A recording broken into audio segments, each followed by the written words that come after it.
Good evening and welcome to our special town meeting. I'm Scott McDermott, your town moderator, and I'm once again honored by the opportunity to be here in the Medfield High School gymnasium. Since 1651, the residents of this town have come together as a community to decide the issues of great importance, and tonight we continue that tradition as we determine the fate and control of the former Medfield State Hospital property and buildings.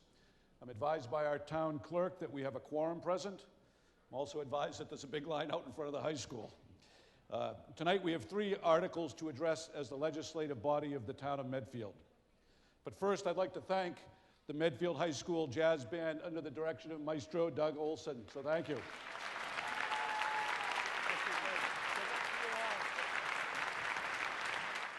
This year's group, consisting of 23 students, has been chosen to compete in the Essentially Ellington Festival that is held at the Lincoln Center in New York City in May. This is the Super Bowl of jazz competition. Only 15 jazz bands are chosen from across the country, and our band is very excited to represent Medfield High School, so thank you.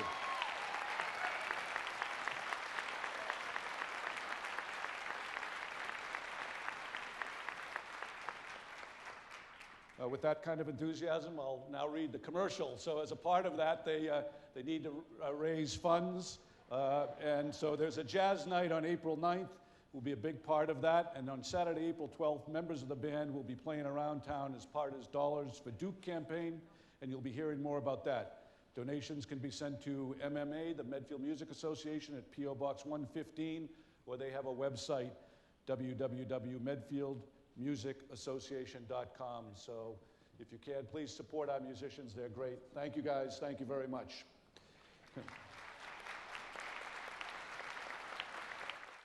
Okay, I will now ask our town clerk to read the return of service of the warrant.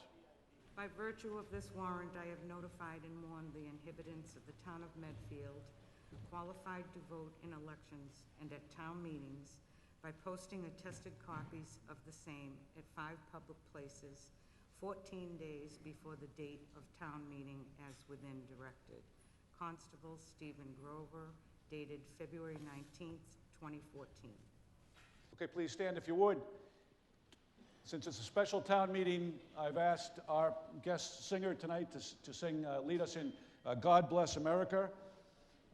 Kelly McManus, who was the star of the school show Thoroughly Modern Millie, is going to sing for us again. She did the national anthem for us in October, and she's going to do God Bless America tonight.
Thank you.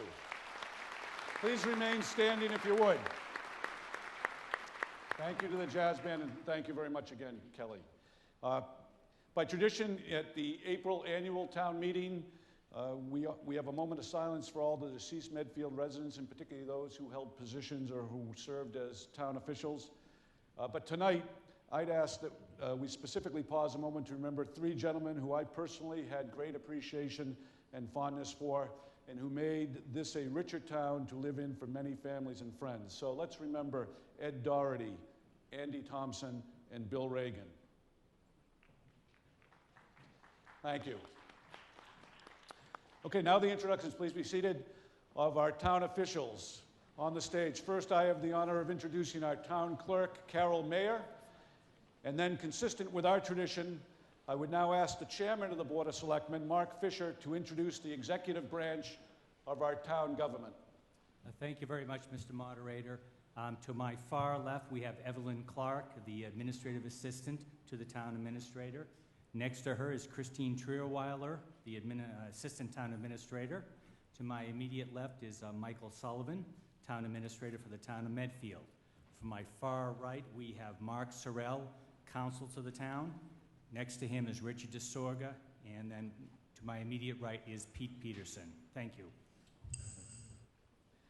And I'd ask my friend Gus Murby, if he would, to introduce the Warrant Committee.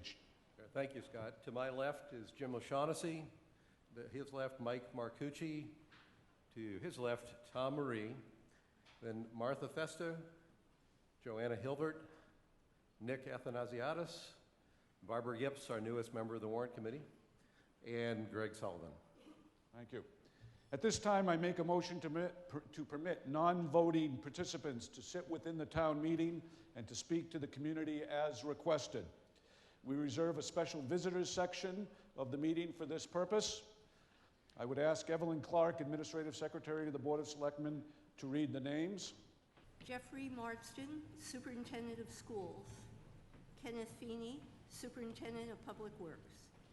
Christine Trierweiler, Assistant Town Administrator. Mark Sorrell, Town Council.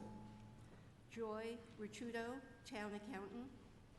Sarah Raposa, Town Planner. John Naff, Building Commissioner. James Snyder, Park and Recreation Director. And Margaret Stolfa, Special Counsel. Thank you. Special note and appreciation. I'd also like to introduce and welcome Senator James E. Timilty. And thank you. And Commissioner Carol Cornelson, Commissioner of the Massachusetts Division of Capital Asset Management. Thank you. Is Denise here? Oh, and Denise is here. Hi, Denise. And I'd like to welcome Denise Garlick, our representative. Oh, I don't know. And Sean Dooley, I understand, is here. And I'd like to welcome Sean, who is also our representative. Welcome, Sean. Nice to see you. Thank you. I'd like to thank all of you for all of your time and efforts relative to this issue over time. Thank you very much. So I move that these non-voting guests sitting in the visitors section be permitted to join our town meeting and to speak to the community as requested. All in favor say aye. Aye. I declare that it passes. And now I would ask that anyone else sitting anywhere within the town meeting who is not a registered voter in Medfield or who did not go through the registration process in the high school lobby by the town clerk and the registrars, please remove yourself to the visitor section. That would presume that everyone else out here is registered in the lobby and is a registered voter in the town of Medfield. At this time, I make our standard motion to permit more than one speaker per article and to allow for the extension of time for discussion of motions at the moderator's discretion. All in favor say aye. Aye. The motion carries. Okay, now direct your attention to the printed guidelines for the meeting. Essentially, these guidelines are very similar to the meeting guidelines that we employ at our annual town meeting. Our meeting guidelines are designed to combine the blend of common principles of fairness, prudence, expedience, respectful and informative dialogue, to also provide for consideration of the best interests of our community, to take into account past precedent, and to account for my judgment and discretion as the moderator, who must stand for election on an annual basis and who has the statutory responsibility for determining the best procedures to govern this town meeting. So I'm going to pass on reading the guidelines. They're right there for you. I will draw your attention as well in the printed materials to the proceedings for the meeting. We're going to begin in a moment with a positive motion from the Warrant Committee on Article 1. This motion will require a 2/3 vote for passage. We'll then have a report on that. It will be followed by a presentation from the State Hospital Advisory Committee to be given by Stephen Nolan. We will then have comments from each member of our Board of Selectmen, comments from our Town Administrator, Mike Sullivan, and then I'm going to open the floor for factual questions or points of clarification only. So at that point, we'll be looking for questions. They begin with how, what, where, those kinds of questions, right? And then following that, we'll open the floor to general debate, discussion, and comments. I'll ask the proponents to go to microphone number 1, and any opponents of the motion to go to microphone number 2. At some point, we will terminate the floor debate, and we will vote on the motion on Article 1. It's a 2/3 vote required. If the motion on Article 1 passes, we will quickly go back to the Warrant Committee for a positive motion on Article 2. We would have only a clarification discussion since this requires a majority vote only. Presumption would be if we get a 2/3 vote on Article 1 that we would get a majority vote on Article 2. Same thing would happen again with Article 3. I would ask that everybody please remain seated and attentive after we vote on Article 1. If Article 1 fails to carry tonight, then we'll be going to the floor for a motion to dismiss Articles 2 and 3. And then finally, we would have a motion to dissolve the town meeting. So that's the order of our proceedings tonight. And with that said, I would ask if there's a positive motion from Mr. Marcucci on the Warrant Committee regarding Article 1. There is. We move that the town will appropriate $3,100,000. Said sum shall be raised by borrowing, and that the treasurer-collector, with the approval of the Board of Selectmen, be authorized to borrow in accordance with the provisions of General Laws, Chapter 44, Section 7, Clause 3, or any other enabling statute, for the purposes of purchasing or otherwise acquiring a portion of the Medfield State Hospital property, so-called, and to authorize the Selectmen to enter into an agreement with the Commonwealth of Massachusetts to accomplish said purchase, provided that said borrowing shall be contingent upon the passage of a debt exclusion override in accordance with the provisions of General Laws, Chapter 59, Section 21C, Paragraph K, or any special enabling legislation governing such debt exclusion override. Mr. Marcucci, do you have a report from the Warrant Committee? We do. The Warrant Committee unanimously recommends passage of Article 1. The 94 acres in the core campus is likely to be the largest piece of land to be developed in town during any of our lifetimes. The 40 acres that includes the sledding hill are a town treasure and will provide space for additional town recreational facilities if and when needed in the future. The value to the town of controlling this land and deciding what happens to it far exceeds the out-of-pocket costs. We think it is important to remember during our deliberations tonight that we are not deciding what to do with the land. That is a decision for another day. The State Hospital Advisory Committee will identify some potential uses for that property tonight. Our takeaway from these hypothetical uses of the land should be that there are several viable possibilities that the town will choose from in the future. Only when the town is presented with a concrete proposal can we evaluate the specifics of any project. The real question is, how much is it worth to the town to decide the fate of these 134 acres? A no vote means the future of this land is in the hands of the state and any developer to whom the state chooses to sell the property. A yes vote means that it is the citizens of Medfield who will decide what happens at the state hospital. This right to control comes with a cost, or there would be no real issue to decide. Weighing all of the factors, the Warrant Committee believes the financial benefits of town control outweigh the costs and the risks. The committee does not recommend spending this money lightly. It will add $310,000 to the tax burden of our citizens for the next 10 years, plus an additional amount for town services before and once it is developed. These two costs are likely to be at least $165 per year in annual property taxes for the average home in Medfield for that 10-year period. We must recognize, however, that if the town does not purchase the property, it is likely that it will be developed anyway. It is also likely that any development will cost the town more than the proposed purchase price and associated operating expenses. Given that Medfield is currently below, and likely will remain below, the 40B thresholds, the town's ability to control development through zoning is limited. In selling this property, the state likely will seek to maximize its own return and to satisfy the state's own policy goals. Achieving these goals for the state will likely impose costs on the town that are much more significant than the cost to the town of purchasing and owning the property. The warrant committee also recognizes that this purchase is not without risk to the town, primarily from any potential liability that the town could incur as owner of the land.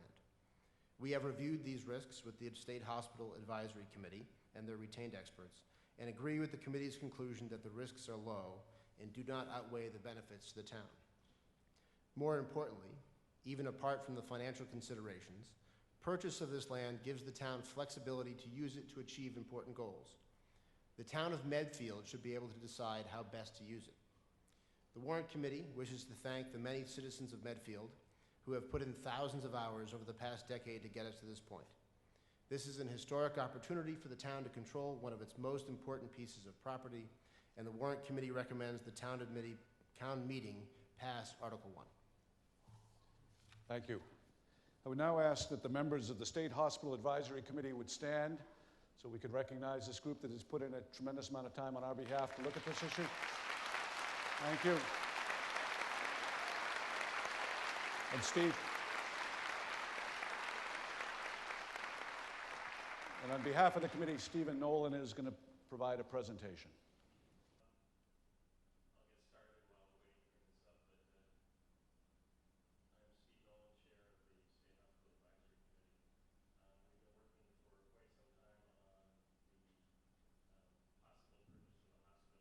Since last summer, when the state announced its model of a partnership disposition model in which the state would sell the land to the town for possible redevelopment, and the state would then share in possible upsides from redevelopment of the property.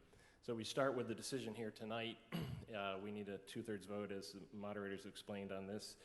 And then we go to an election at the end of the month on the 31st, which we need a majority vote in order to authorize the debt exclusion. The properties to be transferred, it's not the entire state hospital property, it's parcels A and B. Parcel A, as you'll see on this map, is the core campus where most of the buildings are located. Parcel B is what's often called the sledding hill. Parcel A has 94 acres, parcel B has approximately 40 acres, so the whole site is 134 acres. The other parcels are to be retained by the state, A1 and A2 on either side of the core campus. A1 over here, as you're looking at the former Clark building, it's on the right, agricultural fields that have been hayed over the years. And A2 over here, which goes back to the Charles River. This is the Charles River along here. Those two parcels would stay with the state. They would go to the Department of Conservation and Recreation. The other parcels, the firing range would go to the Department of Public Safety. Department of Capital Asset Management and Maintenance would retain control of the cemetery and maintain that property. Just for a visual, this is a photo courtesy of Alex Stevens and his drone of the core campus, and here is a photo of the sledding hill. The partnership model that I mentioned earlier, the negotiated price with the state is $3.1 million, as we explained, payable over 10 years. If the property is resold, Medfield's share of the proceeds of a sale is 50% in the base case, but there is an opportunity to increase our share if we act promptly to redevelop the property and dispose of it. So there's various incentives built in. Our share could grow to as high as 70%. Again, the core campus, no restrictions on use from the state. It is in our historic district, so those requirements have to be met, but there's no restrictions on the development from the state. The sledding hill is prime agricultural land. There is a deal worked out with the Department of Agriculture to do a swap so that we could build one town building on that property in the future if the town decides to do so. And the requirement of the terms of the sale would be that we would close by the end of this year. How might we reuse the property? Many of you may have been at the visioning session that the State Hospital Advisory Committee conducted in early January. There was a lot of really productive input. We ended up breaking up into different groups, into 11 subgroups, and The groups discussed the property, looked at the plan, and came up with different ideas for redevelopment. We then came back together and shared all our plans, and what we were struck by is there was a fairly high degree of consensus among the different groups about what the different uses might be and what the best opportunities might be for the town. Mixed-use housing was one priority, including some senior housing. There seems to be a lot of concern in town about senior housing options. A lot of seniors, if they want to sell their home and move into something more small, manageable, are moving out of town because of the lack of options in town. Some single-family homes, some affordable housing. Other ideas might be some retail, light commercial, if possible. And then on the chapel, the idea of renovating that into a performing arts center or some other kind of community facility. And then on the open space side of things, passive recreation, trail networks, river access, and also potential future park and rec building, perhaps community gardens, community supported agriculture, something along those lines. So the consultant that worked with us on the visioning session actually took all the ideas and synthesized them into this report, into a report, and produced this graphic, which is pretty much impossible for you to read, but we had bigger paper copies outside, but it sort of laid out possible areas of different uses for a mixed-use redevelopment plan. The State Hospital Advisory Committee listened to a lot of different points of view and solicited a lot of input on different concerns and factors that might mitigate one way or the other on the vote. So in terms of a vote in favor of purchase, some of the opportunities, as Mr. Marcucci mentioned, the biggest one being the town controls the development path for the property, which is a pretty high value in our minds. Parcel A and 2 remain as open space. There was a lot of concern early on that open space might not be part of the picture, but there'll be plenty of open space up there even after a redevelopment. Ability to make progress on multiple town goals like a community center, possible future park and rec building, and then possible generation of revenue generating assets and community facilities. Concerns, a number of people expressed concerns that we would have delay in reaching consensus on the master plan. And that we might have higher than expected remediation costs. I'll cover that in a future slide. Might be higher than expected carrying costs, could be liability, for instance, if someone was injured at the property. A vote against the purchase opportunities, no immediate financial outlay. As we've described, there is a cost to buying the property, which we wouldn't incur if we chose not to buy, and we'd avoid the responsibility for this redevelopment plan. On the other hand, concerns, we lose control over the property's redevelopment, the possibility of a significant 40B development up there, given that we're under our 10% of affordable housing, a significant increase in annual town costs for services, and limited ability to integrate the open space of parcels A and 2 with the broader property. Just quickly, I'll show some of the results from the last assessment of these buildings, which was 2003, so it was quite a long time ago. It was a pretty thorough assessment of all the properties up there, but they're in fairly rough condition, as if you've been up at one of the tours, you've seen fair condition at best, and that was more than 10 years ago. There's been continuing degradation since then. But the site is architecturally significant. The campus layout is a pretty attractive feature, so an ideal reuse would capture that campus layout and try to preserve it if possible. The 23 core campus buildings are the most significant ones for preservation. The Lee building, which is the chapel, as a multifunction building, and then a recommendation to properly mothball the buildings. Some of these steps were taken, but some were not. So the buildings have deteriorated. The State Hospital Advisory Committee put out an RFP recently to try to do a survey of 4 representative buildings to try and update the earlier study and see what the buildings are like now and what their condition is. The results of that are not back yet, unfortunately. Projected impact on property taxes, we factored in $150,000 per year of carrying costs prior to disposing of the property. So the aggregate of the cost is about $70 per year on the tax bill for a $350,000 home, $110 for $550, and $170 for a home worth $850. So that gives you a sense of the order of magnitude if we vote to purchase the property. Potential demolition abatement costs. A lot of people have questions about, well, what if we had to tear down the buildings? There's 600,000 square feet, or there's less now because, as you know, DCAM has demolished some of the buildings up there. DCAM provided us an estimate of $11 to $14 per square foot for remediation of asbestos and other hazardous substances in the buildings, and then demolishing the buildings. So if you do the math, you get a number of between 6.6 million and 8.4 million, which is a sizable number. Those estimates are based on prevailing wages, which is what the state or the town would have to pay if we demolished it. Developers usually pay less than that in their construction projects, so their costs might be lower.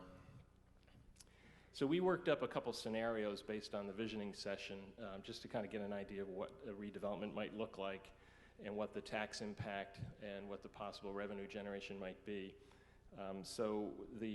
Our scenario was 140 units of senior housing and 100 units of 40B housing.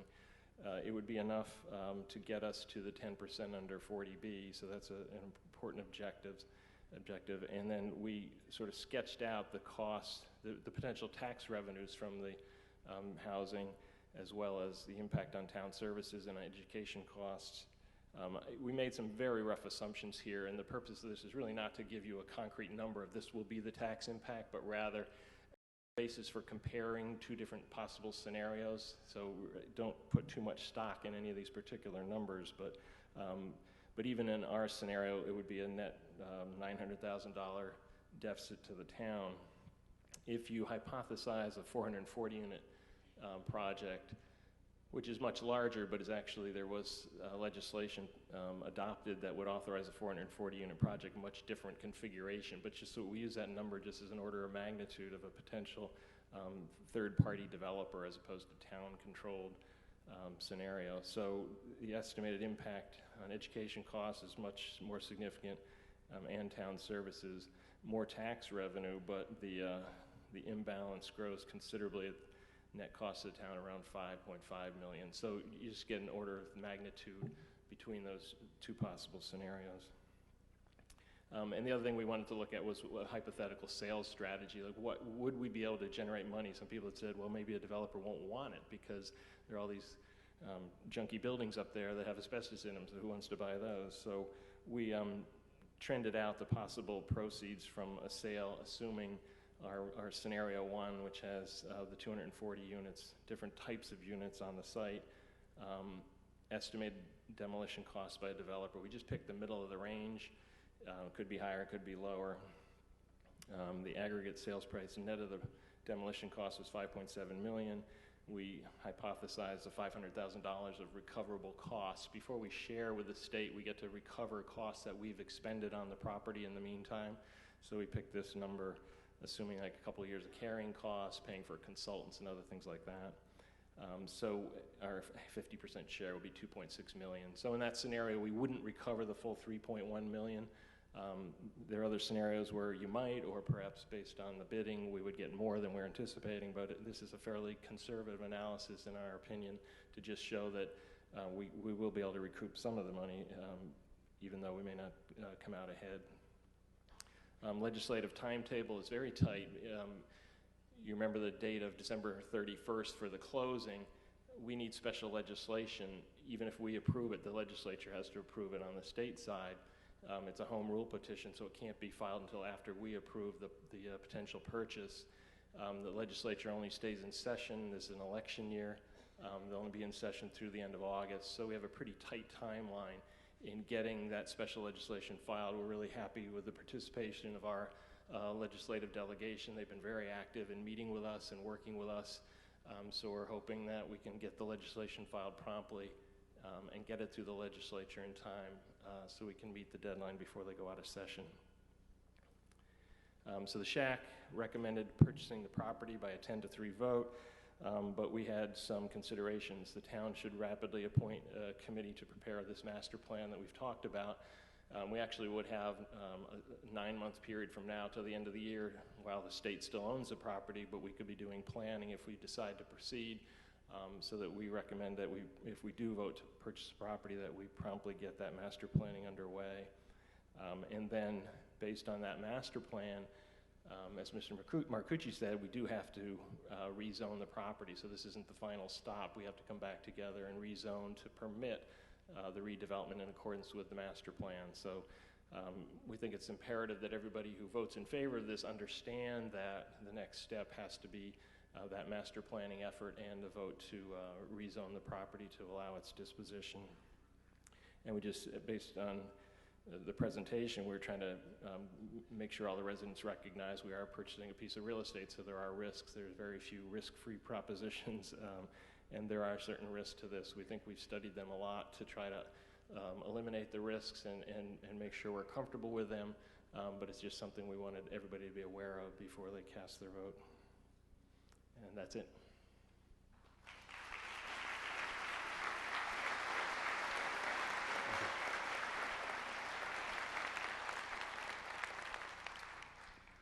Okay, all three of these articles were sponsored by the Board of Selectmen, so I'm going to give the Board of Selectmen an opportunity to comment as sponsors on this article. I'd ask first Selectman Richard DeSorga. Mr. Moderator, Medfield is clearly at a crossroad this evening. The decision made tonight will send the town in one of two very different directions. Tonight's vote will either put the residents of Medfield in the driver's seat for the town's future, or will put the state of Massachusetts in that driver's seat. I hope the voters here will remember the last time the state of Massachusetts was in the driver's seat concerning the other plan that they had for the future of the hospital just a few years ago. The state's plan was going to keep on site discovered hazardous waste, medical waste, dumping debris, asbestos, contaminated metals, coal waste and ash from over 100 years of dumping, and number 6 fuel oil that was spilled into the Charles River from the tanks of the power plant. It was going to keep all the waste on site, a permanent toxic landfill underground water. The state's remedy, when they were in charge, was to construct what became known as the donut hole, the building of a rock barrier around the waste open in the middle, hence the name donut hole. The hazardous waste was going to stay there above our aquifer, across from our well number 6, which supplies up to 50% of our drinking water. That waste was not going to be removed. As you know, it was only through an uproar of the citizens of Medfield, led by a group of dedicated citizens with the likes of the Bill Massaros and John Harneys and John Thompsons and so many others, that the plan that the state had was stopped. Through negotiations by putting Medfield citizens in the driver's seat, that plan was turned around. And as you also know, this past summer, in the new partnership agreement that the town and the Commissioner of DCAM worked out, the selectmen signed one of the largest restoration projects in the history of the Charles River. The wetlands will now be restored along the Charles. The waste has been and is being removed, and the area will now be environmentally clean and contain canoe launch sites, trails, new vegetations. It will become a recreational area that will be appreciated by generations of Medfield residents for all time.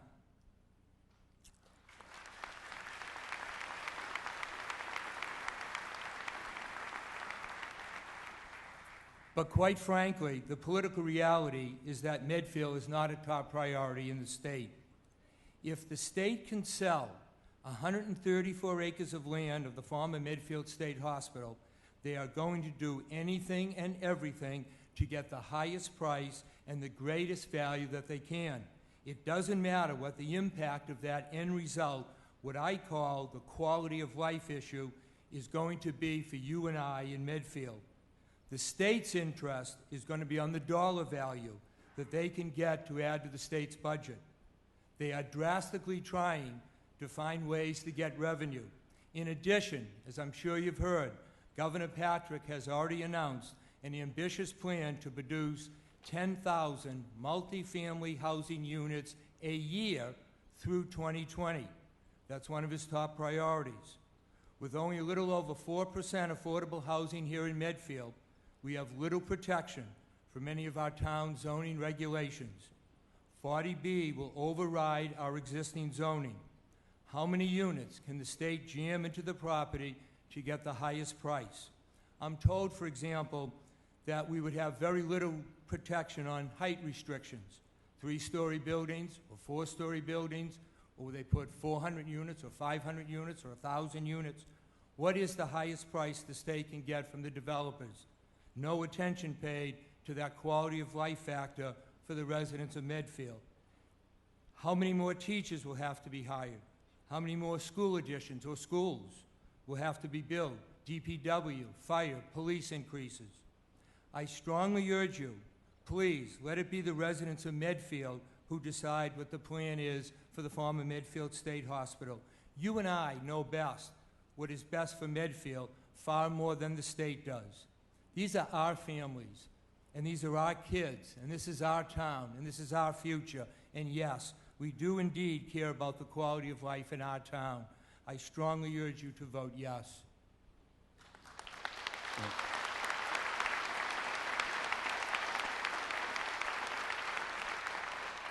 Okay, Selectman Osler Pete Peterson. Thank you. 5 reasons that we should buy the property. Sounds a little bit like David Letterman almost. Number 1, total control. Number 2, it's fairly short money. Number 3, we get what we want at the site. Number 4, we're avoiding even higher costs. And number 5, again, it's total control. We want to control the site. The price isn't very high, especially compared to those costs that we're avoiding. And those costs are going to go on for generations. The terms are attractive. The state's going to finance the purchase. The interest is baked in over the 10 years.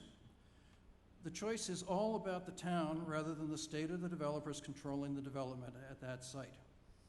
And that's going to let us say what's going to happen in our town. A development we did not pick may well cost us many times more than what we'll pay to buy and own the site. Town control gets us the uses and development the town needs and really wants. There's plenty of open space around the Medfield State Hospital site, so that open space and recreational lands are just available in spades up there. Despite what we're going to do is we're going to be developing the land that is really already developed up there. So we're just going to look to be putting buildings in what is already has been built on. We don't know what that's going to be. That'll be worked out, but my guess is it'll be a mixed unit development, mainly residential with small amounts of retail and commercial. I would hope that the housing is attached and densely sited units for 1 or 2 people households, empty nesters or older residents. I think of Ralph Costello's old Medfield Squares style for the single-family homes, a type of housing that actually makes the town money in terms of town costs versus the property taxes. That development's going to net the town about $550,000 a year of profit each year when it's completed, so that housing can make the town money. Most importantly, this is the sort of housing that the town now generally lacks. But it's also the sort of housing that can make us some money, as I say, instead of costing us money. The time's right to do this at the moment because we don't know whether the next administration will allow us to buy it. We were not allowed to buy it under a prior commissioner at DCAM, so I think we should strike while the iron is hot.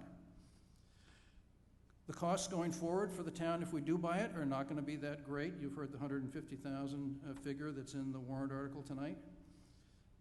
The site that we're buying has already been cleaned up environmentally. There's lead and asbestos in the buildings, but those will get removed when the buildings are demolished. And hopefully we're not going to be the ones to do the demolition. That'll be the developers. So in the long term, the worst case ownership scenarios for the town are likely to be way cheaper than if we get development that we do not choose. It's really all about the town, the residents controlling what goes there. Thank you.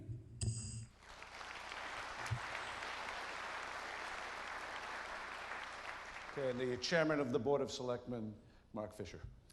Thank you, Mr. Moderator. I'll keep it very simple. We have an exceedingly rare opportunity this evening to actually take control of a large parcel of land and actually dictate what the town wants to do. It doesn't come along very often, and it's something I think that we really need to take advantage of. Obviously, it's very, very scary in some respects. There's a lot of unknowns with buildings and what's going to happen up there, and we're assuming control of some land. But I think it's very, very important that we take some courage here and take some faith in all the folks that work at town and all the various committees that we have, that we're going to come up with an excellent master plan. The land is going to get developed up at the State Hospital one way or the other, and it's a very, very simple choice for us. Either we buy it and we control it, or the state's going to sell it to the developer, and we're going to be reacting instead of being proactive. And I always feel it's obviously best, if you've got a choice, it's always better to be proactive than reactive. Thank you very much.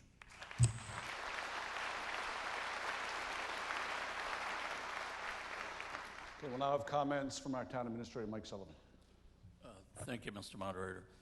If you asked me 2 years ago whether the town should buy the state hospital, I'd tell you you were crazy. I've been sort of dragged kicking and screaming into this because, I wonder if it's too big a risk for the town to take on. But I've come to the conclusion that it is the best course for the town to take.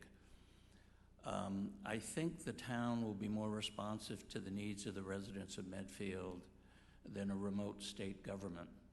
And for that reason alone, I think I've come to the conclusion that we have to go forward with this. It's a risk either way. There's a risk if you buy the property, the cleanup costs will be more than we had hoped. There's a risk if you don't buy it, the state will come in and will put far more housing units up there than we would be comfortable with. So no matter what you do, you're taking a risk when you vote tonight. And I think you have to look to the people that have worked on this program for the last, some of them 10 years, but in earnest, certainly for the last 2 years. The SHAC committee and the SHIRT committee have done an incredible job on your behalf representing the interests of the town. In addition, Richard DeSorga mentioned the 10,000 housing units that the governor proposed in a State of the Union speech. He's also proposed consolidating all of the local housing authority units into, I believe it's 6 regional housing authority units, which will be appointed by the governor and/or the legislature. That means instead of having a local housing authority, you will be part of a regional housing authority, and the decision will be made on the best interest of the region and not on the best interest of the town of Medfield. The MAPC also has come out with a report recommending, at the beginning of the year, I believe, very recent, recommending 425,000 housing units be built by 2040 in Massachusetts to meet the housing needs of a growing population. And if you don't build those housing units, they maintain that the jobs will go away, young people will not stay here, they will leave the state.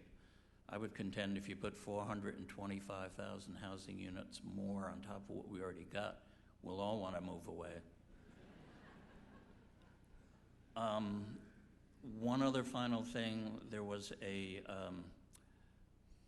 the governor has appointed, when they consolidated all the transportation, the MBTA and the highway department and the authorities into one transportation department, he appointed one of his aides to dispose of surplus MBTA properties for housing. So there is a concerted effort to build housing all over the state. And we do need some housing. I mean, many of you have children, and the children need a place to live. So we do need housing. Whether we want it on the scale that Medfield would be comfortable with, or we want it on the scale that an impersonal state government would be comfortable with, I think is a decision you have to make. In my opinion, the basic question here tonight is fairly simple. You have to decide, who do you trust less? Yeah. Medfield town officials or the legislature and the state government. So,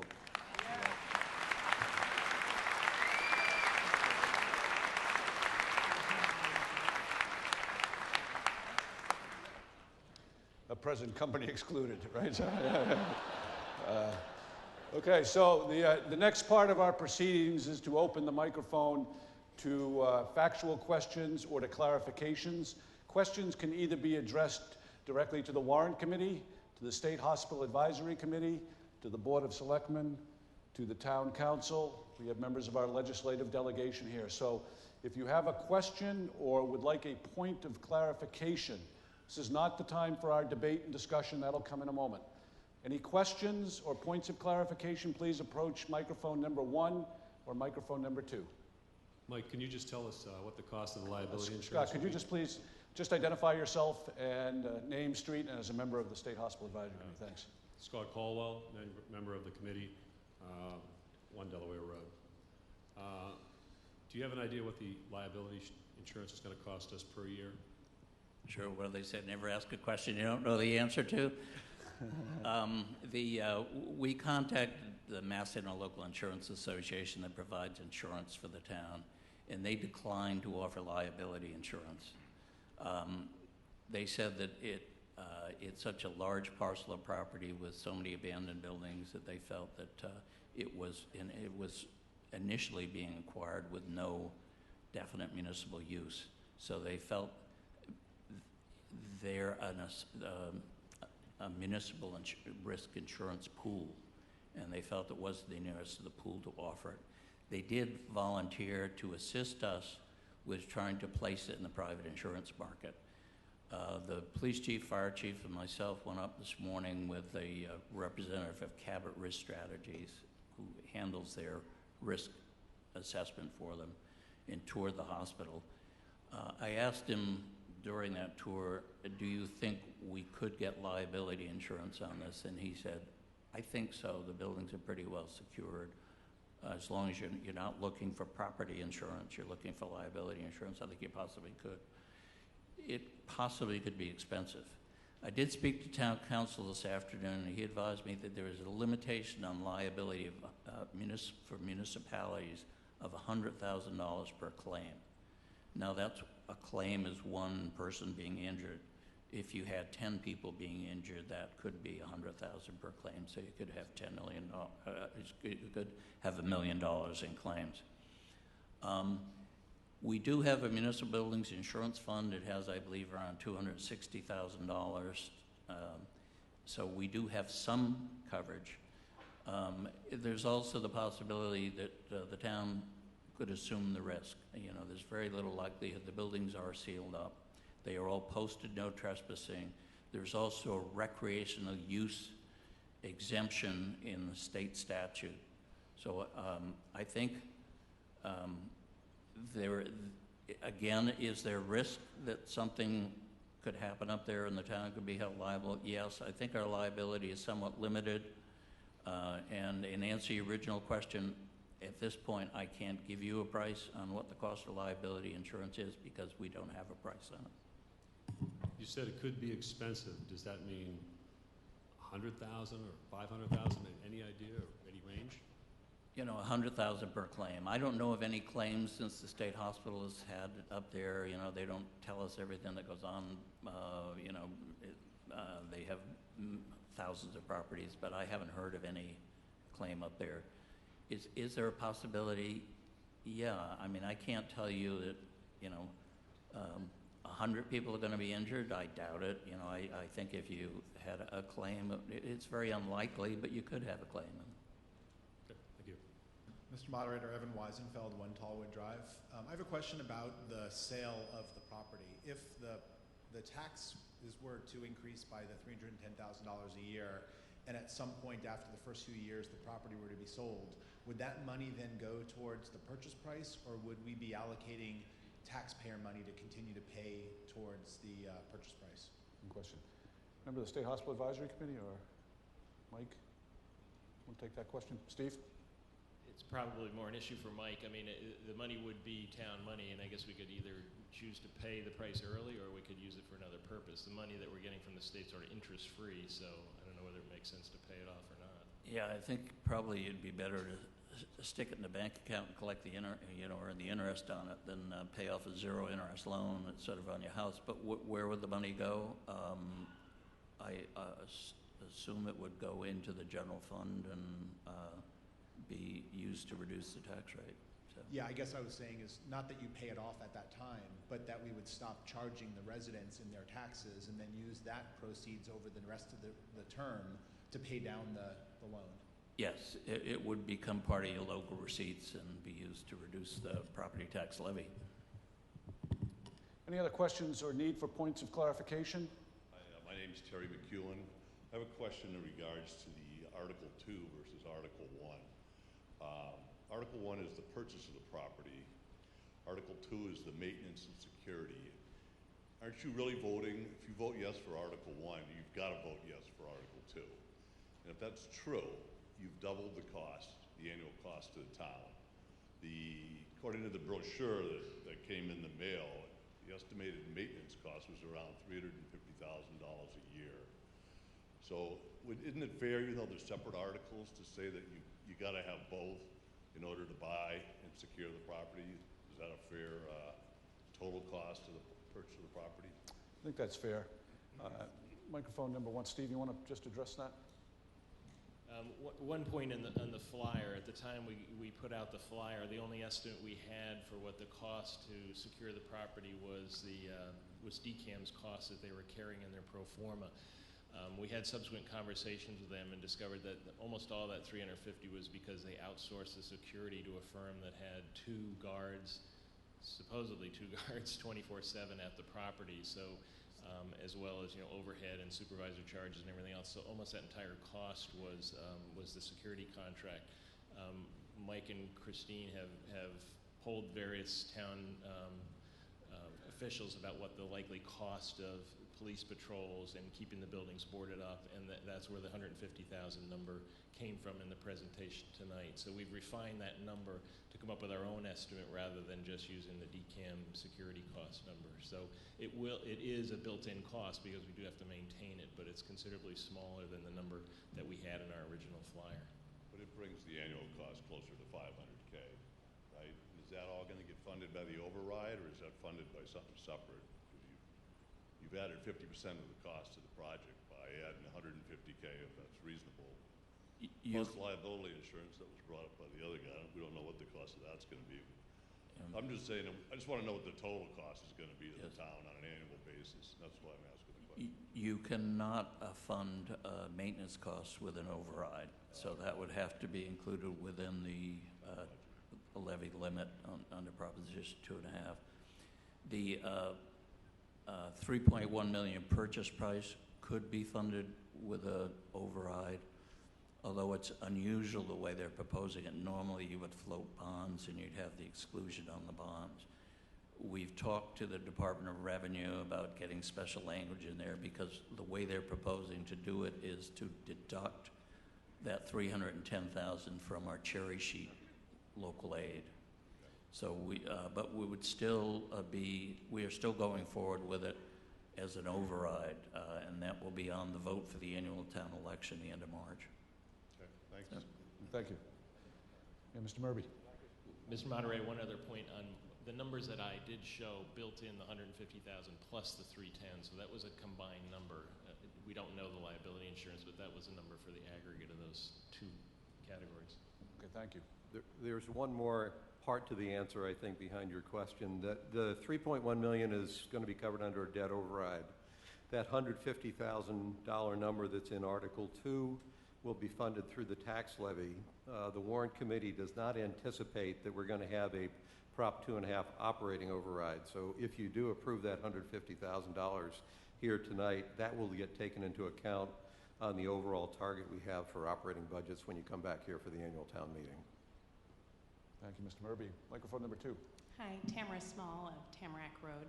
Just one question. If the town chooses not to purchase the property this evening and the state sells it to a developer, would there be any restrictions on the portions of the property that would be developed? So would there be any portion of the property set aside for open space or hiking trails, or would literally the entire portion of the property be open to development? Question. Yeah, I think we don't know for sure, but the sledding hill seems fairly well protected because it's agricultural soils.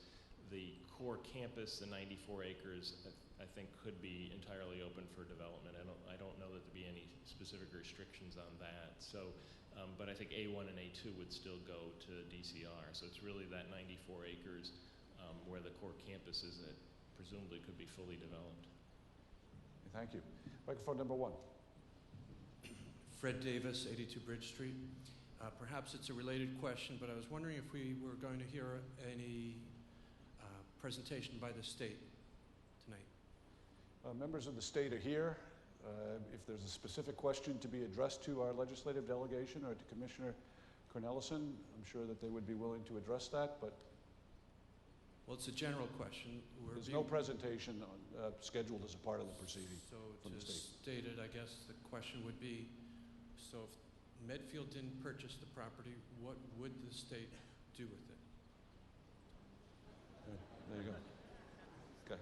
It's an open question, I know. Yeah. I'm not sure we'll get anybody has the expertise who's sitting up here, and I'm not sure the state would be prepared to say exactly what they would do with it as well. The one thing to keep in mind is that decision on any sale of property over a certain size has to be made by the legislature and the governor. So I believe the decision would be made at the legislative level in the state. So it's hard to say what exactly would be done with it. Mr. Sorrell.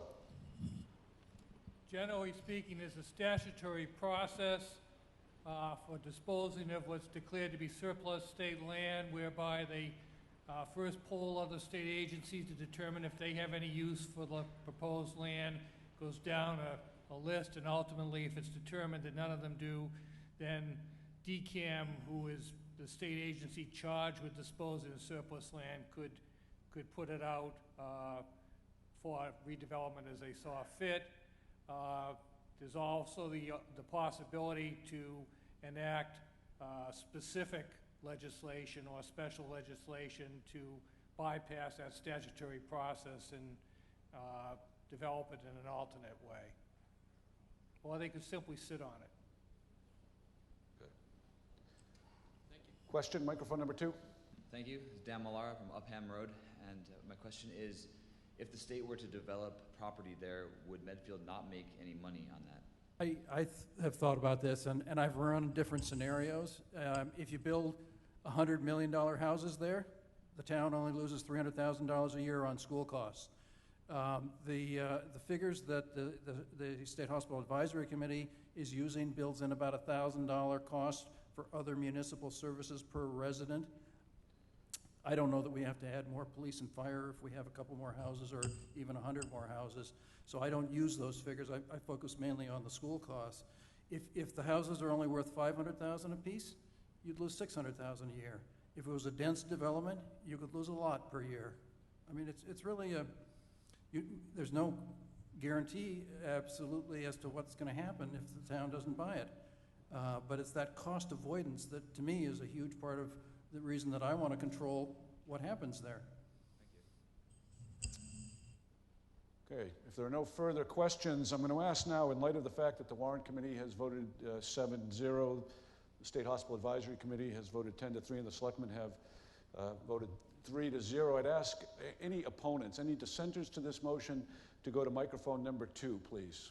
If you want to speak in opposition to the motion, please go to microphone number 2.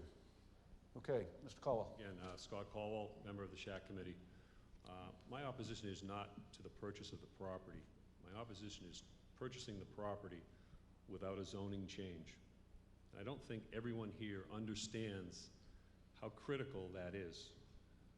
At this point in time, if we purchase the property, we cannot do anything with it. We can't build one senior housing, we can't build an ice cream stand. We need a change of zoning. So it's critical that we get a zoning change. We're almost putting the cart before the horse here. What we should be doing is getting the zoning change and then buying the property. One of the issues we have here is that we need a 2/3 majority to get a change of zoning. To give you an example, the advisory committee did an online survey to gauge people's interests of what they would like to see done with the property. The two top choices were senior housing and open space. Both of those categories came in at over 37% of the vote. That's more than 1/3. In other words, we will not have a majority if people decide they want open space, which is fine, as long as they understand what it's going to cost. But we need 7 out of 10 votes to vote in favor of developing this property. So everyone should understand here that if we're voting to purchase this, we are voting to develop it as well. That's a critical point, because if we do not, we're stuck with this thing. And believe me, the numbers are frightening. If we have to sit on this for 10 years, and then we eventually have to take down those buildings, the cost is going to skyrocket. We're going to be looking at a $15 to $20 million bill, and it is going to crush us. So everyone should be very clear that if a vote to purchase is a vote to develop it. We should be getting a change of zoning. We should be pushing for that and getting that done this year so that at least we can go ahead and work on a master plan. So I just want everyone to please understand that. We need 7 out of 10 people in this room have to agree that it's going to be developed. Keep in mind that for the last 15 years, all we've done is buy land to stop anything from being built. So you have to think about that vote and understand we have to vote to change zoning. Thank you. Thank you.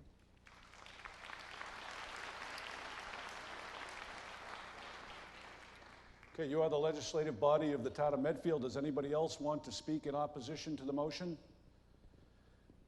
If not, I'm going to limit then, put time limits on folks speaking in favor of the motion. 1 minute. Please line up at microphone number 1. If you're going to speak in support of this motion, I'd ask you to bring some insightful information and to bring information that would enrich the further understanding of the town. Anybody want to speak from microphone number 1 in favor of the motion? Mr. Moderator, I'm Ken Richard from 51 Country Way. And I want to speak directly to what Scott just said, because the answer to his issue and the answer to the risk that he purports to represent comes back to what everyone has said tonight in terms of it's in the power of the people of the town of Medfield. What Scott said, and it's very, very true, if you vote for the land and you don't vote for zoning, then you're going to sit on 94 acres of buildings falling apart. So if that's a risk and it's under our control, it is up to us to take that risk away. So if you vote in favor of the acquisition, please remember when we put forth responsible zoning so that we can develop the property as the way the town wants it, that we also vote to support the zoning that would be supportive of that. Thank you. Thank you.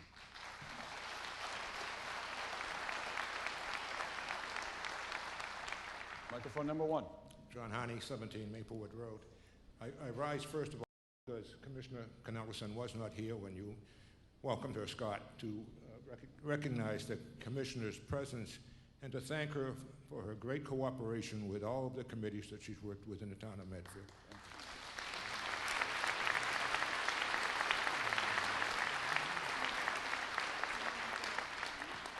I want to also thank Senator Timilty and Representative Garlick, and welcome Representative Dooley to his position in precincts 3 and 4 in the town.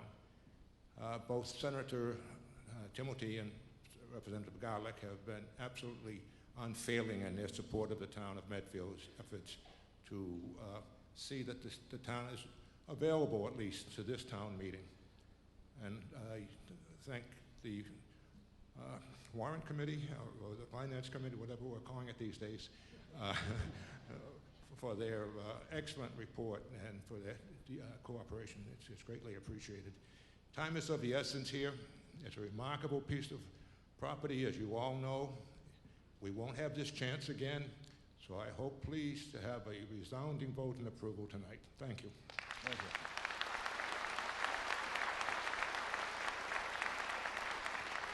I'd like to thank Mr. Harney on behalf of the town. He's put thousands and thousands of hours into this project.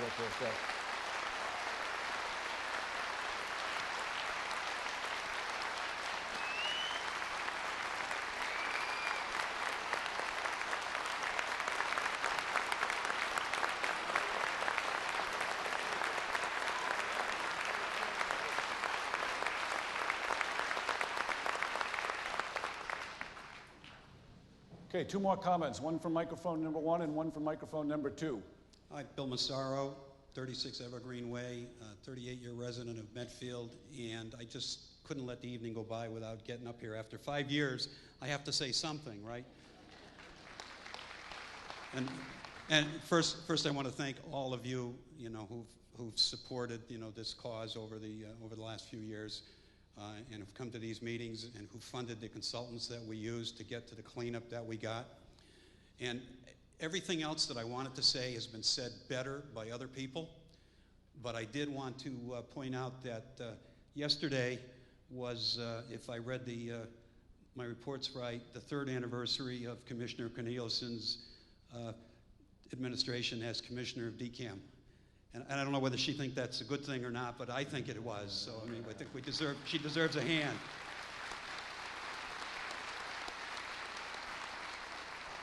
And quite frankly, without her administration, without the spirit of collaboration that she talked about the first meeting when she came here in 2011, we would not have gotten the cleanup that we got down at the Charles River, and we most likely would not have gotten the offer to purchase the property. It took us 10 years to get back to where we have the chance to take control of our own destiny. It's what we wanted 10 years ago. We were not given the opportunity then. We have it now. I would urge you all, please, vote tonight. Thank you. Thank you.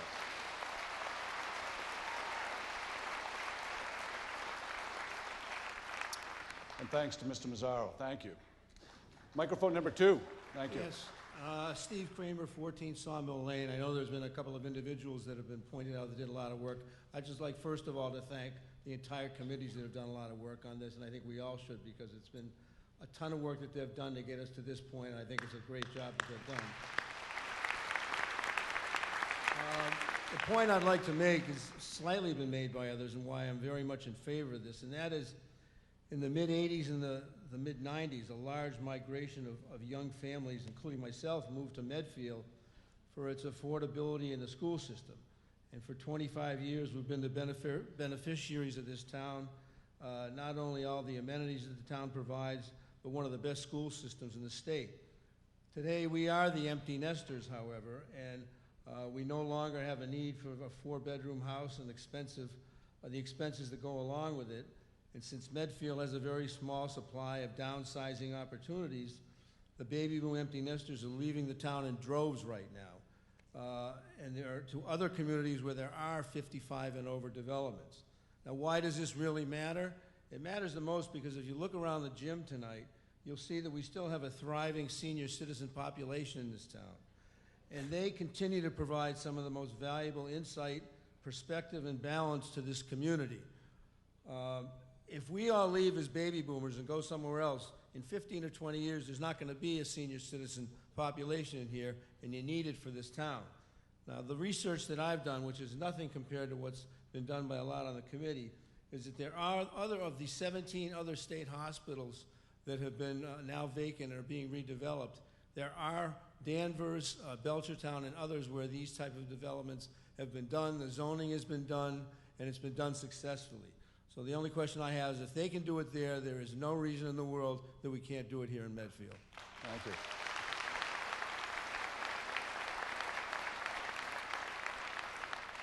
Okay, I'm now going to terminate the floor debate on Article 1. Before I do that, I want to remind everyone we're going to vote on Article 2 and Article 3 after we take the vote on this. That should happen with dispatch, so please be patient. It is my practice to initially take a voice vote and then to routine follow that up with a show of hands. If at that point I am still in doubt or I desire further verification, we could do a standing count. If I don't feel that we need to do a standing count, by state statute, any 7 members of our legislature, of you, I'll pause, you can come forward. If you come forward, then I'm required to take a vote by standing count. Okay, make sense to everybody? So first, by voice vote. All in favor of the motion on the floor, please say aye. Aye. Opposed? Let's. Right.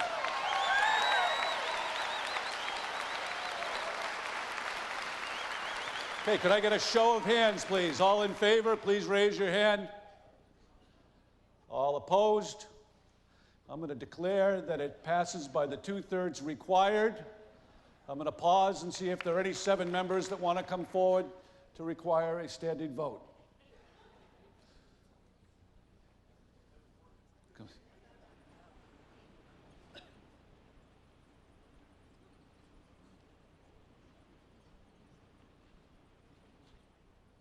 I'm advised that we have a room full of people across the hallway. I'm just going to do the same vote for those of you in the cafeteria. Welcome. Hello. Thank you for being here tonight.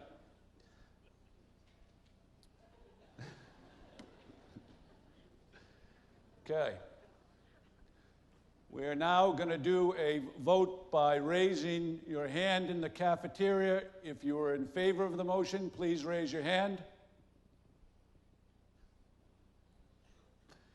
If you're opposed, please raise your hand. And Mr. Bletzer, if you could come back to the podium and give me a sense of the room.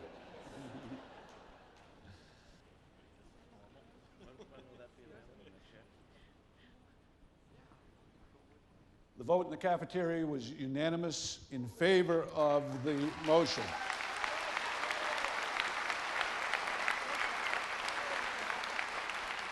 Okay, now need to make a declaration that the motion passed by the required 2/3 votes. So, with that said, we move on to Article 2. I'd ask if we have a positive motion from Mr. Marcucci from the Warrant Committee. The Warrant Committee move that the town appropriate $150,000, said sum to be raised on the FY15 tax levy for the purposes of maintaining and or securing the land and building of the former Medfield State Hospital property. Do we have a report? The Warrant Committee recommends passage. Any questions as a matter of clarification on Article 2? If there are none, all in favor, please say aye. Aye. All opposed? I'm going to declare that it passes by the majority required. Do we have a... And in the cafeteria? All in favor, say aye, loud enough that we can hear it in here. Thank you. Opposed? Okay, thank you. So I am going to declare that it passes by the required majority. Do we have a motion on Article 3? We do. The Warrant Committee move that the town authorize the Board of Selectmen to petition the General Court of the Commonwealth of Massachusetts for special legislation to authorize the purchase of all or a portion of land and buildings at the former Medfield State Hospital, shown on the Town of Medfield Board of Assessors maps as Lot 001, Map 71, and Lot 004, Map 63, further shown as parcels A and B on a plan entitled Location of Land Parcels, Medfield State Hospital, Medfield, Massachusetts, provided by the Massachusetts Division of Capital Asset Management, DCAM, legislation to include such terms, conditions, and language as the Board of Selectmen determines to be in the best interest of the town of Medfield. Thank you. And do we have a report? The Warrant Committee recommends passage. Okay, thank you. We're going to put Article 3, the motion on Article 3 to a vote. All in favor, please say. We've got a point of clarification on microphone number 1. I wish to propose an amendment. Will you accept it now? Yes. I would like to propose that at the very end of the article as just read, that we add the following words after the words Town of Medfield, specifically including a requirement that parcels A1 and A2 shall have already been permanently transferred to the Department of Conservation and Restriction or the Department of Food and Agriculture. Okay. Could you repeat that one more time? Yes. I'm about halfway through that. Specifically including the requirement that parcels A1 and A2 shall have already been permanently transferred to the Department of Conservation and Recreation or the Department of Food and Agriculture. Okay, would you like to, for the benefit of everybody, explain what you think the significance of that amendment to the motion is? Yes, sir. I've been involved with this process for 10 years. For at least the last 5 or 6 years, we've been told by the state that parcels A1 and A2 were going to be transferred to the Department of Food and Agriculture, or DCR, which would protect them permanently. As far as I understand, that has not yet been done. With all due respect, I don't trust the state. I would love to see that the town use as its negotiating position, that transfer has to have been made before we will buy the land. Because imagine what happens if it isn't. If we've bought the core campus and the state changes its mind and doesn't transfer that land into protected departments, we could end up with an unknown situation. They've promised to do that. It seems reasonable for us to ask our town officials to ask that be done before we buy the land. Okay, comments on that before putting that motion? Mr. Sorrell. Several things. First of all, the parcels, I believe, have been determined, the subject parcels, and I'll defer to Steve Nolan or somebody else that's been in the loop, but I believe those parcels were determined to be agricultural under the state Article 97, the state constitution, and therefore not really available for development anyway, that they need to be protected. It's been recognized. Number two, all that you're doing here is authorizing legislation that bypasses that statute that I talked to you about earlier, that allows the state through DCAM and the town to negotiate a purchase and sales agreement with all the terms and conditions. So you can bring those terms and conditions to the selectmen, and if they feel it's in the town's best interest, they can put them on the table.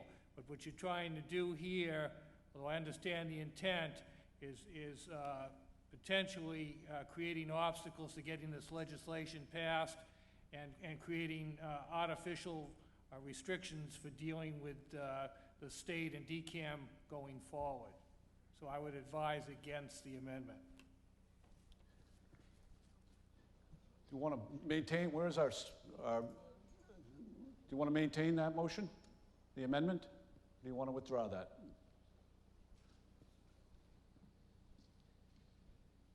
It was my intention. I thought what I was doing was this motion is to authorize the Board of Selectmen to petition the legislature and to include such terms, conditions, and language as the Board of Selectmen determines to be in the best interest of the town of Medfield.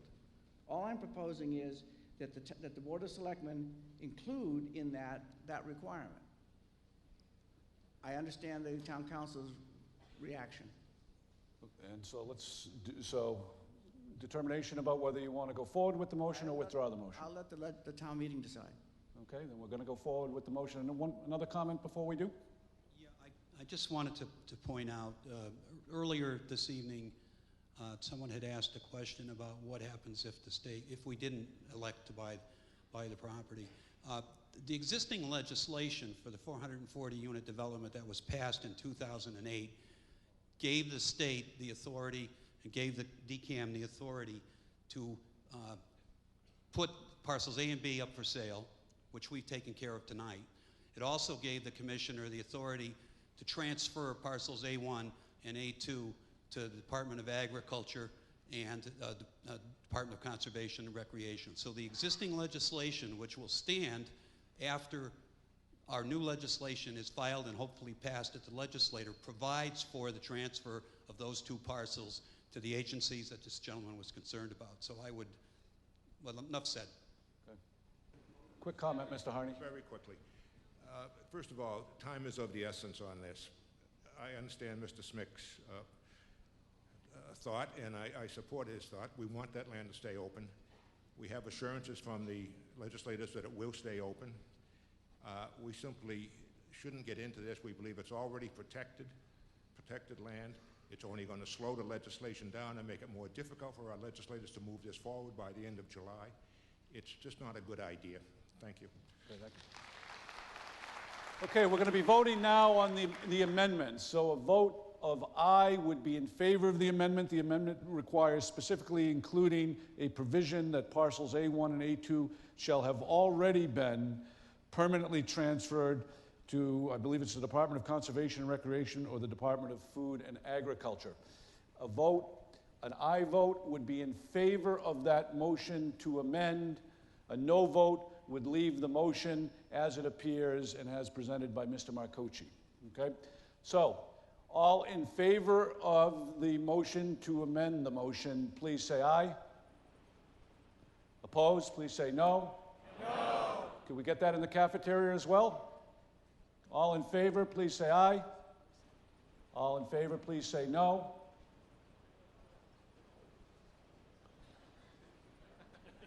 I'm going to take that as a no, Mr. Bletzer? Okay, thank you. Okay, so the amendment to the motion fails to pass, and we go back to the motion. This requires a majority vote. All in favor of the motion, please say aye. Aye. All opposed, please say no.